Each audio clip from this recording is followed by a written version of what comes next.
कहाँ गए वो दिन।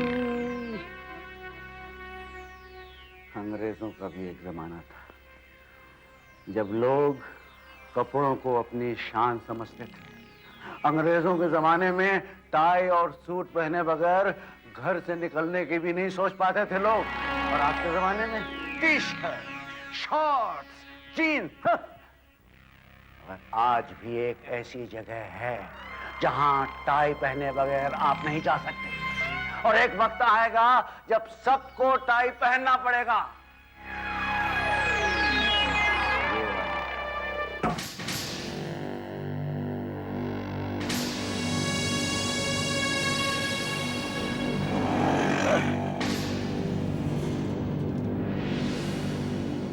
लगता है आज हम पर किस्मत मेहरबान है। बैंक के बाहर ज्यादा भीड़ नजर नहीं आ रही है। अंदर भी कस्टमर कम होंगे। तुम दोनों तैयार हो? हाँ बस।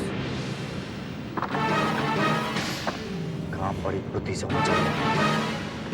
आंधी की तरह अंदर जाओ और पैसे लेकर तूफान की तरह वापस आ जाओ। क्या समझे? आप नहीं फिक्र मुझे कोई लफड़ा नहीं चाहिए, कोई खून खराबा नहीं। और राज खास करके तू अपनी उंगली पर काबू रखना। गोली हरगिज नहीं चलनी चाहिए। अरे आशुतोष, एक बात तो बता, क्या? वो सीरियल प्रोड्यूसर ने तेरा स्टोरी आइडिया सुना कि नहीं सुना? अरे यार, एक बार सुनाया था उसको, उसके बाद उसने बैंक में आना ही बंद कर दिया।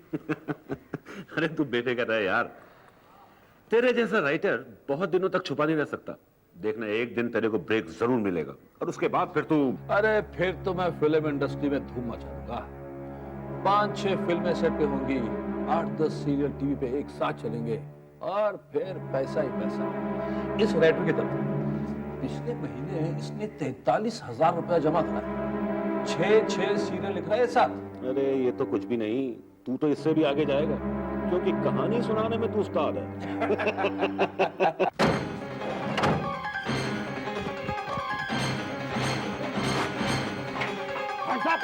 हाथ अपने अपने ऊपर करो, खड़े हो जाओ सब कोई, खड़े हो जाओ, खड़े हो जाओ। पीछे पीछे पीछे हाथ ऊपर करो, हाथ ऊपर कर, हाथ ऊपर कर, हाथ ऊपर कर, भारी से हाथ ऊपर कर, हाथ ऊपर कर, भारी से जल्दी, हाथ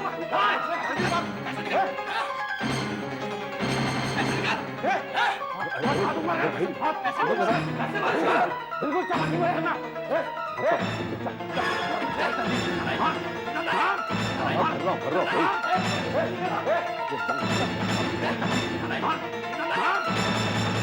कितनी देर लगा दी? ये बैंक लूटने गए, नोट छापने। भर रहा हूं भाई। जल्दी बोल, जल्दी बोल, जल्दी बोल, जल्दी बोल, होशियारी नहीं दिखा रहा कोई। जल्दी बोल, जल्दी बोल, जल्दी बोल, जल्दी जल्दी जल्दी जल्दी। तूने सामान कर दिया। तूने गोली क्यों चलाई? अरे वो हमारा बोल रहा था। चल गोली में जितना माल भर के लेके भाग करते हैं। जल्दी जल्दी मारते जल्दी जल्दी। वो भी ला, वो भी ला। चल भाग, रोक खड़े खड़े भाग। हाँ तू इधर जल्दी आओ, गोली मार दूंगा, जल्दी आओ, जल्दी कर। नहीं कोई भी पीछे आने की कोशिश मत करना। गोली मार दूंगा।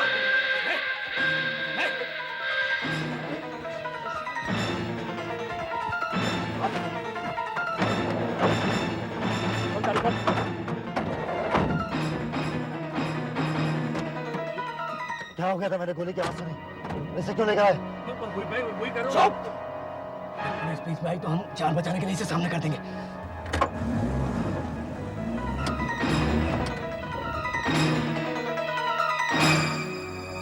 आज दोपहर जे&के बैंक की एमजी रोड ब्रांच में दिन दहाड़े डाका पड़ा। लुटेरे 45 लाख रुपए लूटकर एक सफेद गाड़ी में फरार हो गए। जाते जाते वो बैंक के कैशियर को भी अपने साथ ले गए। पुलिस ने सभी रेलवे स्टेशन, बस अड्डे, हाईवे और सड़कों पर जबरदस्त नाकाबंदी कर दी है। लुटेरों ने अपने चेहरे ढके हुए थे। उन्होंने एक बैंक तो सारा लफड़ा हो गया। अब क्या करेंगे? मैंने तुझे मना किया था ना, क्या खून खराबा मत करना। अब भुगत अंजाम।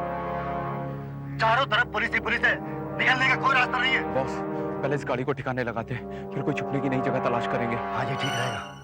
अगर हम 4-5 दिन छुप कर बैठ जाएं तो पुलिस भी ठंडी बैठ जाएगी, फिर हम मौका देखते ही दूसरे शहर निकल लेंगे। बॉस, मैंने सुना है यहाँ पास में एक सुनसान हवेली है, वहीं चलते हैं। हाँ यही ठीक रहेगा।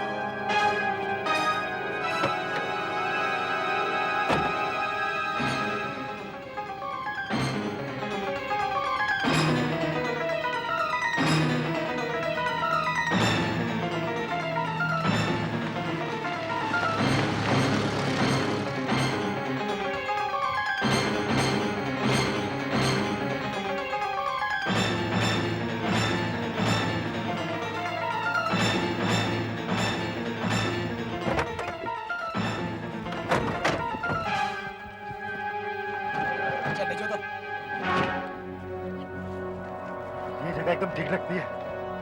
बॉस, जगह तो ठीक है, लेकिन अंदर कोई हुआ तो? अरे बोर्ड नहीं दिखाई दे रहा, लगता है काफी दिनों से खाली पड़ी है। छुपने के लिए एकदम सही जगह है। नहीं, मैं यहाँ नहीं रहूंगा। क्यों? क्या खराबी है इस जगह में? शायद आप लोग इस शहर में नए हैं, इसलिए इस हवेली के बारे में जानते नहीं। ये लेक्टर हाउस है। तो क्या हुआ? ये हवेली लेक्टर नाम के एक अंग्रेज जज की है, जो यहाँ पे आज से 100 साल पहले रहता था, और लोग उसे हैंगिंग जज के नाम से पुकारते थे। हैंगिंग जज? हाँ, उसकी आत्मा आज भी यहाँ पे रही है, इसलिए यहाँ कोई नहीं रहता। बॉस, इसकी बातों में मत आना। ये हमें बेवकूफ बना रहा है बातें बनाकर, ताकि हम यहीं खड़े रहें और पकड़े जाएं। अरे मेरा विश्वास करो भाई, तुम लोग। गोली मार दूंगा। नहीं राज, हो सकता हो ये आदमी सच कह रहा है। जबरदस्ती खतरा मोल लेने से कोई फायदा नहीं है। हम कोई और नई जगह ढूंढ लेते हैं। हमारे पास वक्त नहीं है, यहीं रहते हैं, जो होगा देखा जाएगा। ये देखो, इस कब्र को देखकर लगता है कि इस आदमी की बातों में कुछ सच्चाई है। इसे पढ़ो।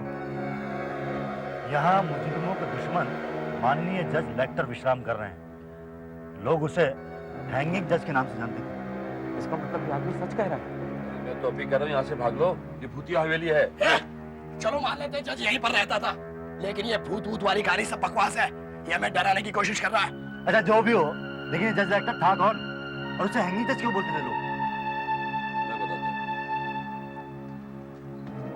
हूँ। आज से 100 साल पहले की बात है।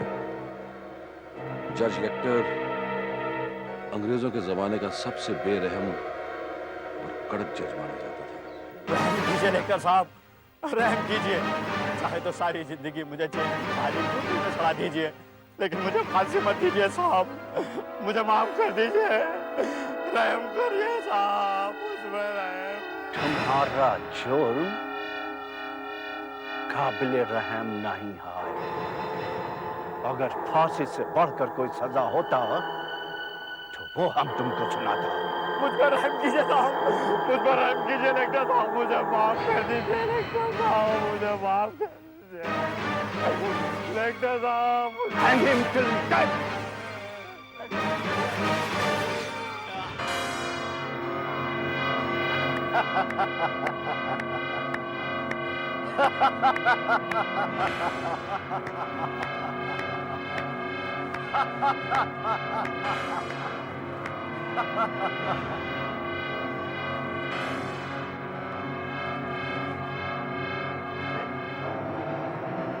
तुम सब उदास क्यों हैं?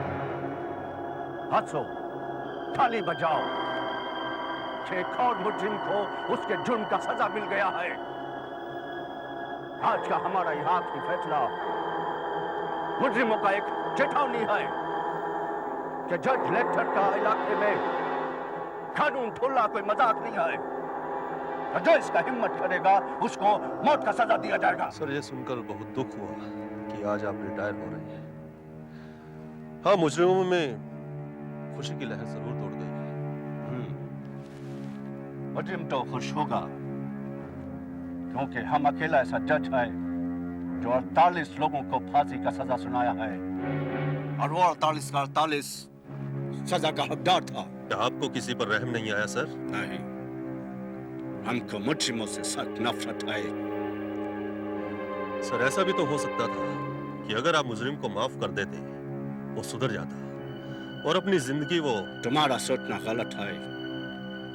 एक बार जो आदमी ऐसा संगीन जुर्म करता है, उसका कोई गारंटी नहीं कि वो दोबारा नहीं करेगा। इसलिए हम कोई चांस नहीं छोड़ता है। खैर, आप रिटायर हो रहे हैं सर। मैं आपको यादगार के लिए एक तोहफा देना चाहता हूं। तोहफा? तुम हमको जो देना चाहता है, हम जो मांगेगा तुम हमको देगा? मुझे खुशी होगी, आप मांगकर तो देखिए। तो फिर तुम हमको वो फांसी के फंदे का रस्सी दे दो जिससे हम 48 लोगों को फांसी पर लटकाया है। उसका आप क्या करेंगे सर? ये रस्सी हमारा जिंदगी का यादगार है, उनका मुख्य यादगार है जो हम पिछले 30 सालों में किया है। देखो हम इस रस्सी का कितना अच्छा यूज किया है। सर मैं कुछ समझा नहीं। हमको मिलने के वास्ते अभी भी बहुत लोग आता है, कानूनी सलाह मांगने को आता है। ये रस्सी बेल बजाने का काम आएगा, और जो हमको मिलने को आएगा वो इधर सोफे पे बैठकर रस्सी को खींचेगा और अंदर बेल बजेगा, और उसका आवाज सुनकर उसको मिलने को आएगा। अब बताओ हमारा इंतजाम कैसा लगा?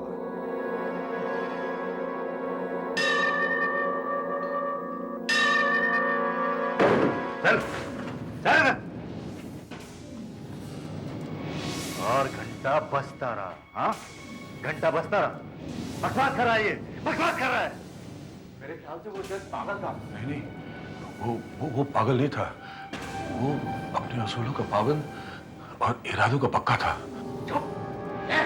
इसकी बातों में बता रहा, ये सब फेकम पाक का नाम फेकम पाक है जरूर, पर है मजेदार।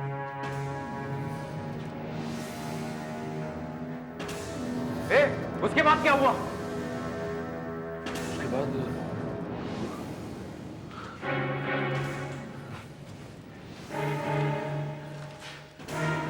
उसके बाद वो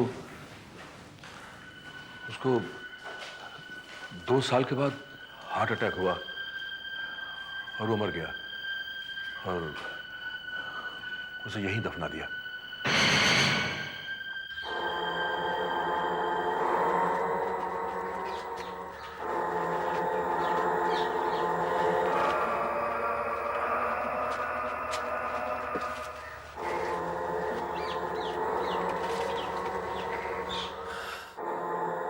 सर, उस रस्सी का क्या करना है जो ड्राइंग रूम में लटक रही है? उस रस्सी और उस घंटे को वहीं लटका रहने दो। ये जज लेक्टर की यादगार है। उससे और इस 48 नंबर से वो जज्बाती तौर से जुड़े हुए थे। सर, ये 48 नंबर का चक्कर क्या है?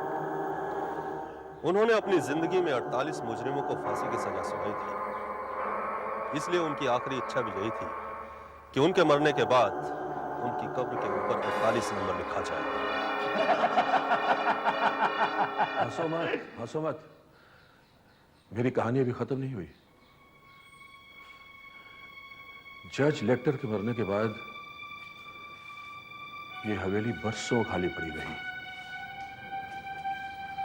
फिर 12 साल पहले एक बिजनेसमैन ने इसको किराए पर लिया।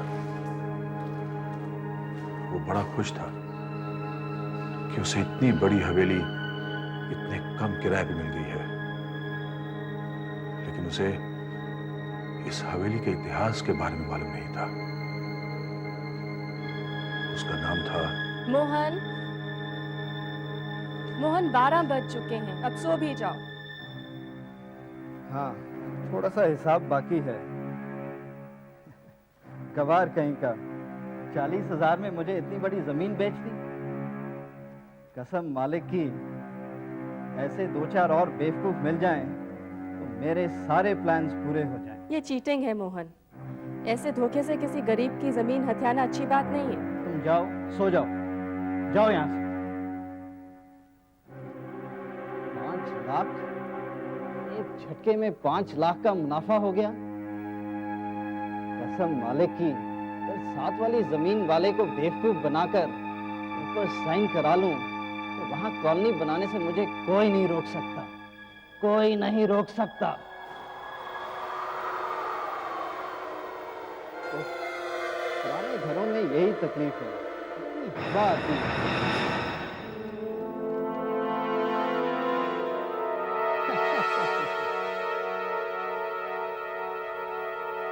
क्या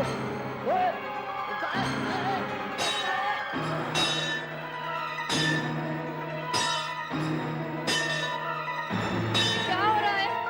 मोहन!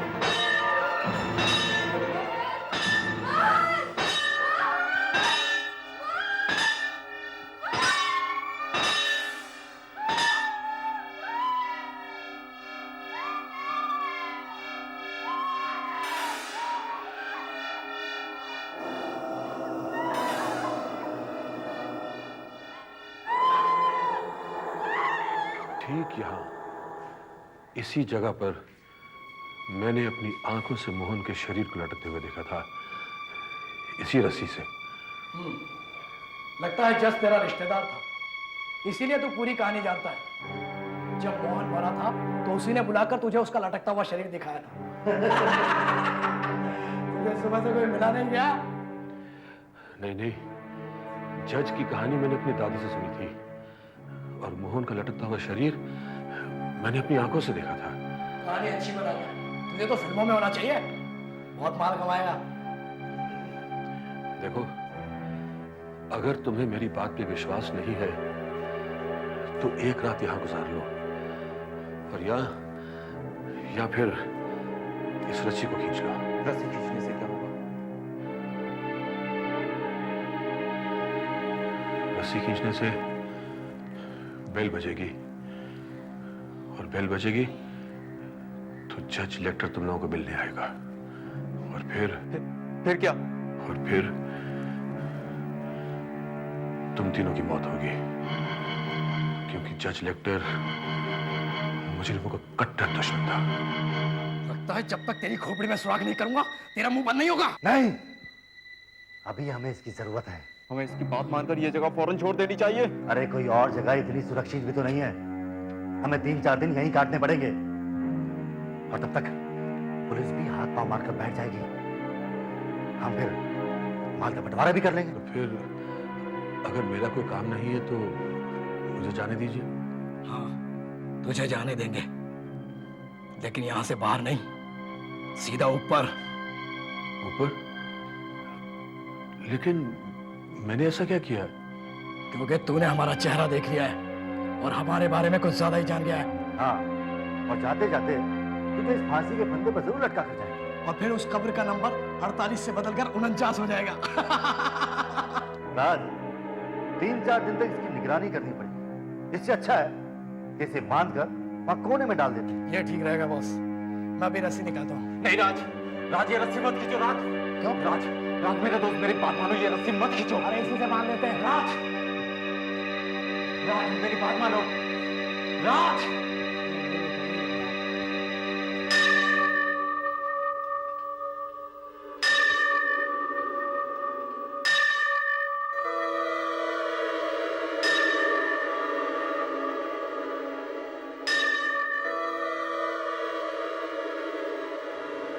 और ये निकलेगी भी नहीं। इस रस्सी को खींचकर तुमने अपनी मौत को दावत दी है। आज रात जज लेक्टर तुमसे मिलने जरूर आएगा। क्यों खींची? एक तो ऐसी परेशानियां कम है क्या कि एक और भूत सर पर सवार कर ले? तू भी यार इसकी बातों में आ गया। टेंशन छोड़ बॉस, ये रस्सी नहीं निकल रही है, आप कहें तो दूसरी लेकर आऊं। अबे छोड़ ना, इसे सामने वाले कमरे में बंद कर दे। उस कमरे में? नहीं, उस कमरे में नहीं। तो उस कमरे की भी कोई कहानी है क्या? वो क्या है, वो जज का कमरा है। प्लीज मुझे उस कमरे बंद मत करो, प्लीज। अच्छा, ये तो बहुत अच्छा हुआ। अब तो तुझे रात वहीं गुजारनी पड़ेगी। देखो, मैं तुम्हारे हाथ जोड़ता हूँ, मैं तुम्हारे पांव पड़ता हूँ, मुझे उस कमरे बंद मत करो प्लीज। क्या है कि दरअसल छोटे छोटे जुर्म मैंने भी किए हैं, ये बैंक के अकाउंटों की हेरा फेरी। वो जज मुझे जान से मार देगा। प्लीज प्लीज, मैं तुम्हारे हाथ जोड़ता हूँ, मैं तुम्हारे पांव पड़ता हूँ, प्लीज। अगर तू सुबह तक मर गया तो हमें तेरी कहानी पर विश्वास हो जाएगा।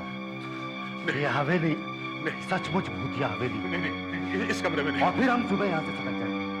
चल अंदर। इस कमरे में नहीं, प्लीज। चल अंदर चल। अरे मुझे यहाँ से बाहर निकालो। अरे प्लीज, अरे देखो मैं आपके हाथ जोड़ता हूँ, प्लीज मुझे यहाँ से बाहर निकालो। अरे ये जज मुझे मार देगा, प्लीज। हेलो, अरे सुनो, अरे सुनो, अरे मुझे यहाँ से बाहर निकालो प्लीज।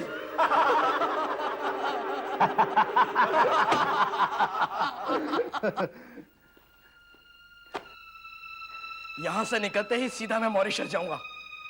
वहां गाड़ी बंगला खरीद कर पूरी जिंदगी ऐश करूंगा। मुंबई में 15 लाख का फ्लैट नहीं आता और तू मॉरिशस जाके गाड़ी और बंगला खरीदने की बात कर रहा है? अबे इसके लिए 2-3 बैंक और लूटने पड़ेंगे।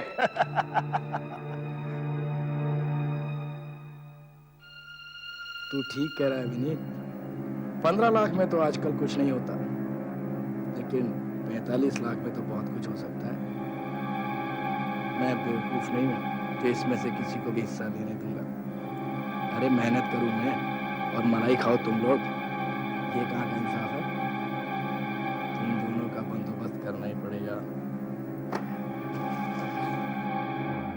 बेवकूफ कहीं का, इसको तो सिर्फ गोली चलाना आता है और बॉस सिर्फ हुक्म चलाना जानता है। प्लानिंग में दिमाग तो मेरा चलता है, फिर इनका हिस्सा कैसे बना? यहाँ से बाहर जाने से पहले इन दोनों का सफाया करना पड़ेगा।